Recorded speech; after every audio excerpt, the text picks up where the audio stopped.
Let me start with a question, and it's one I think most of us are kind of living inside whether we admit it or not. I mean, let's be real. We are completely overloaded. You've got notifications, feeds, opinions, meetings, just content, content, content. It's way more than any brain was ever designed to handle. And you know what happens, right? When everything is screaming for your attention, it becomes almost impossible to figure out what actually matters.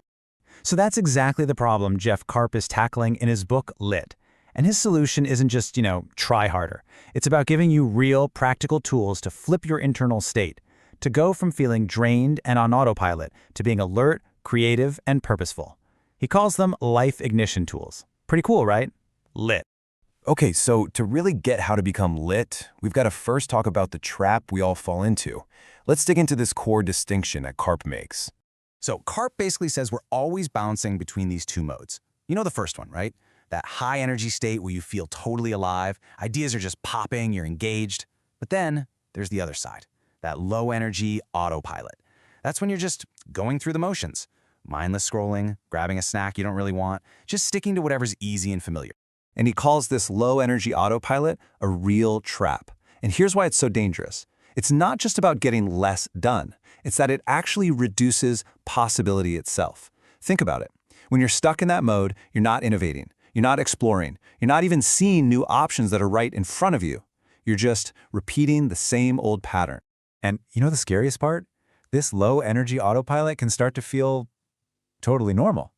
I mean, on the outside, you can look like you're functioning perfectly fine, but inside, your inner world is just flat.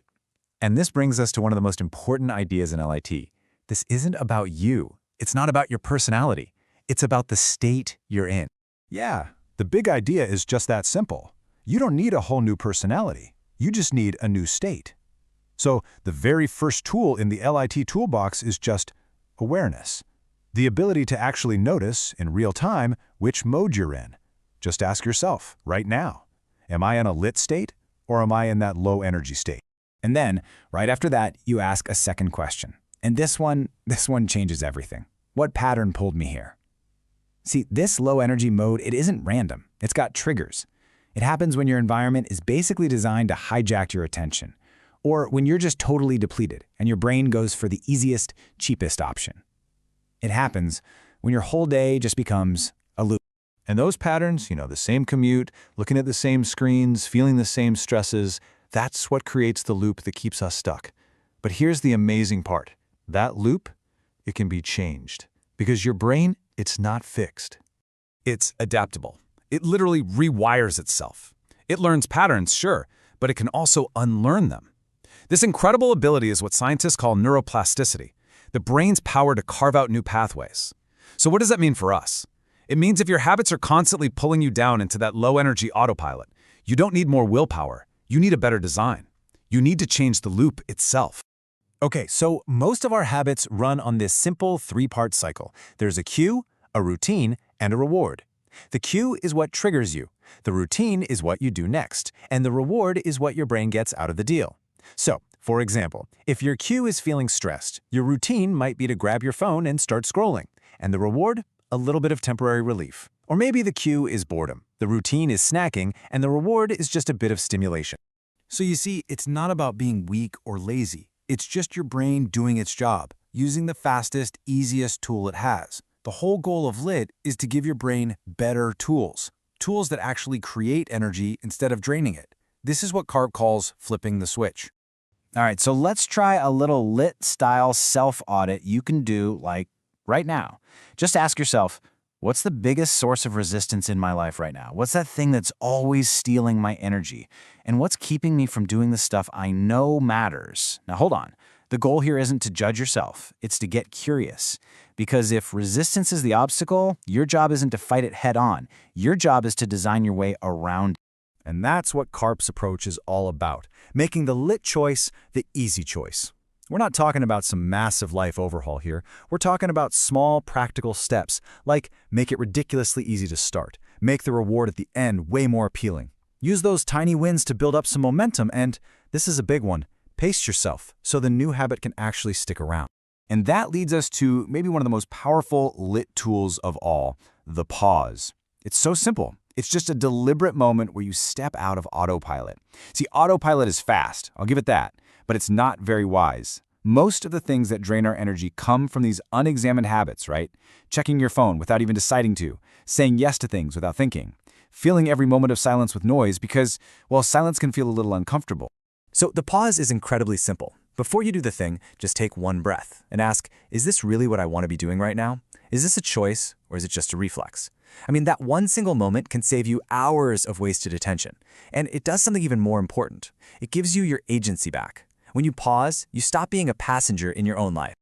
Okay, so let's look at a few more tools from the lit toolbox, because this is where it all gets super practical. A huge theme is that a lit brain is a curious brain. Instead of just accepting things as they are, you start asking questions. Another amazing tool is movement, literally just moving your body to change your mental state. And Karp also talks a lot about the power of silence and nature to reset our totally overwhelmed nervous systems, and using compassion to reconnect with what actually matters. Think about this. If you spend all your time trying to avoid failure, you just end up shrinking your life, right? You play it safe, you stay in that low energy mode because, hey, at least it's predictable. But all the good stuff, innovation, growth, meaningful action, all of it requires some risk. So lit helps you reframe failure. It's not a final verdict. It's not who you are. It's just a data point. It's a guide showing you where to go next. Now, Karp has this background in biomedical engineering, and it leads him to something that's both ancient and totally modern: nature. I mean, nature is just full of these elegant, brilliant solutions. And when you actually spend time in nature, you're not just relaxing, you're reconnecting with a sense of perspective. So here's a super practical LIT move. Next time you're stuck, just go outside. Don't think of it as a luxury. Think of it as a strategy. Okay, so let's pull all these threads together. At its heart, lit is about your state.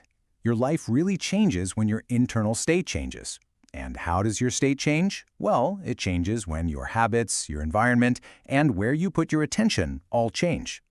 So living a lit life, it's not about one giant overwhelming change. It's really about a whole series of small, intentional shifts. It all starts with just noticing when you're on autopilot. And then you can use those tools, like the pause or just moving your body, to hit the reset button. It's about designing your life in a way that builds momentum, treating every failure as just a guide, and actually making space for things like silence and nature. And ultimately, it's about staying connected with yourself and with others through compassion and curiosity. Because here's the thing. When you start doing this stuff, you don't just get more productive, you become more alive. And really, that's the whole point, isn't it? The real goal here isn't to do more. It's to be more present for the life you're already living.